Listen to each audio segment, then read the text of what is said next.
आप देख रहे हैं डार्क फाइल्स। तो चलिए बढ़ते हैं आज की इस कहानी की ओर। प्लेटफॉर्म पर बैठे बैठे बस मुझे अपने पापा की ही चिंता हो रही थी, जिस कारण मेरा इधर उधर कहीं पर भी मन नहीं लग रहा था।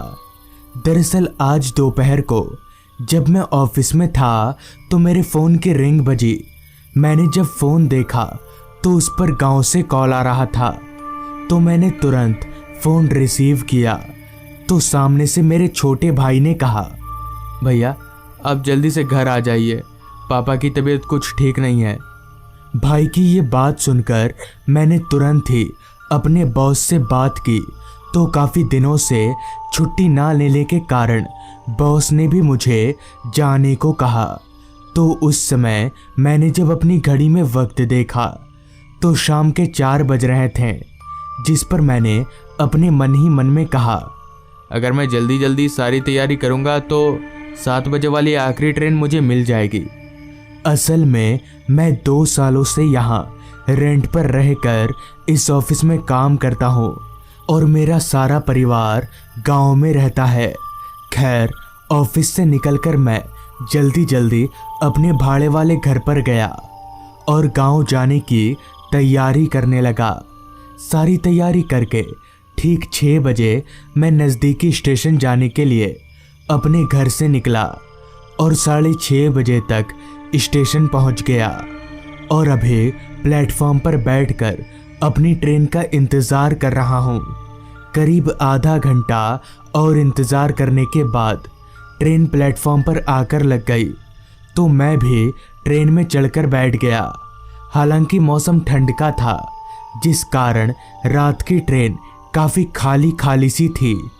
मेरे ट्रेन में बैठने के 10 मिनट बाद ही ट्रेन खुल गई। ट्रेन के खुलते ही ट्रेन ने काफ़ी रफ्तार पकड़ ली। मेरा गांव यहाँ से करीबन 4 घंटे का सफ़र था, तो मुझे वहाँ पहुँचते पहुँचते रात के 11 बज जाएंगे। खैर, किया भी क्या जा सकता है, मुझे तो रात वाली ट्रेन ही पकड़नी थी। और ठीक वैसा ही हुआ। रात के 11 बजे मैं अपने गांव के स्टेशन पर उतरा तो सारा स्टेशन अंधेरे में डूबा हुआ था। उस पूरे स्टेशन पर मुझे मेरे अलावा और कोई भी नहीं दिख रहा था। 2-3 बार इधर उधर नज़रें दौड़ाने के बाद मुझे स्टेशन पर एक हल्की टिमटिमाती लाइट जलती दिखी, तो उस रोशनी को देखकर मैं समझ गया कि ये स्टेशन मास्टर का कैबिन है। तो मैं चलकर स्टेशन मास्टर के कैबिन में गया। कैबिन के अंदर दाखिल होते ही स्टेशन मास्टर ने कहा, कहाँ जाना है भाई साहब आपको? जिस पर मैंने अपनी सारी परेशानी स्टेशन मास्टर को बताई। तो स्टेशन मास्टर ने कहा, भाई साहब इतनी रात गए भीमपुर गांव की तरफ जाना खतरे से खाली नहीं होगा, क्योंकि रात को उस रास्ते पर भूत प्रेत मंडराते रहते हैं। तो आप एक काम करिए, आज रात यहीं रुक जाइए, सुबह होते ही चले जाइएगा। मैं इन सब बातों को नहीं मानता था, जिस पर मैंने अपने मन ही मन में कहा, अगर घर सुबह ही जाना होता तो मैं सुबह वाली ट्रेन से नहीं चला आता। अपने मन में ये सोचते ही मैंने स्टेशन मास्टर से कहा, नहीं सर, मैं घर चला जाऊंगा। और इतना बोलकर मैं स्टेशन से बाहर निकला। तो बाहर निकलते ही अंधेरे ने मुझे चारों तरफ से घेर लिया। घना अंधेरा और चारों तरफ फैले सन्नाटे को देखकर मैं समझ गया कि 2 सालों में गांव जरा भी नहीं बदला। यहाँ से मेरा घर करीब आधे घंटे का सफ़र है, तो मुझे अभी काफ़ी पैदल चलना पड़ेगा, जिस कारण मैंने अपनी चलने की रफ्तार बढ़ा दी।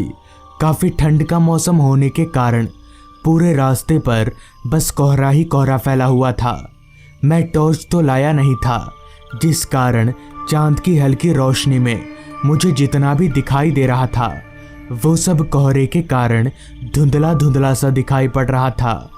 सन्नाटा पूरे माहौल में इस कदर छाया हुआ था कि मेरे पैदल चलने की आवाज़ भी मुझे साफ साफ सुनाई पड़ रही थी।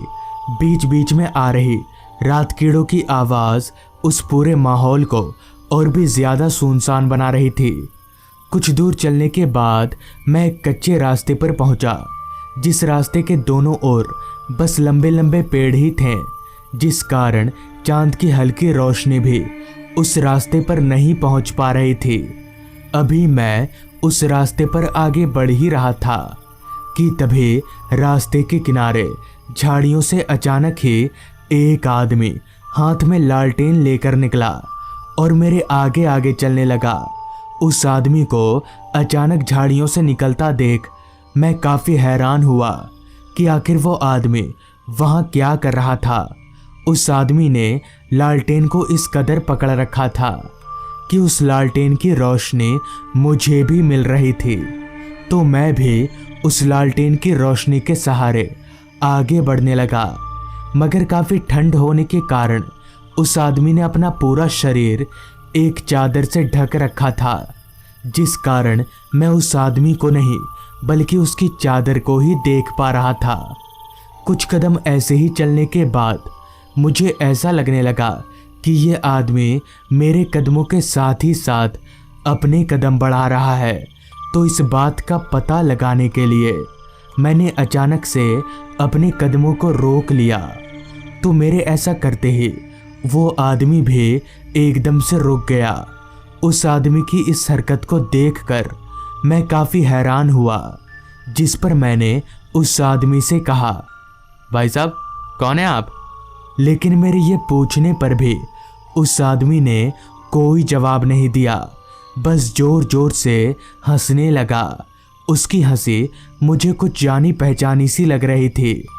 कुछ देर गौर करने के बाद मुझे पता चल गया कि ये और कोई नहीं बल्कि मेरे गांव का दोस्त विपुल है।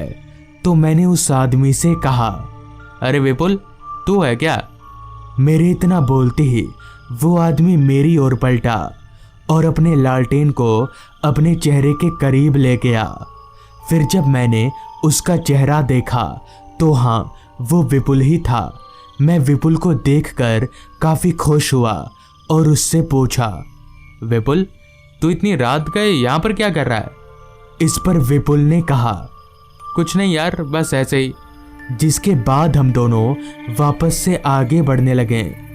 कुछ दूर आगे बढ़ते ही हमें रास्ते के बीचों बीच 3 आदमी बैठे हुए दिखे। उन्होंने रास्ते को इस कदर घेरा हुआ था कि ना तो कोई आगे आ सके और ना ही कोई जा सके। उन तीनों आदमियों के करीब पहुंचकर हम रुक गए।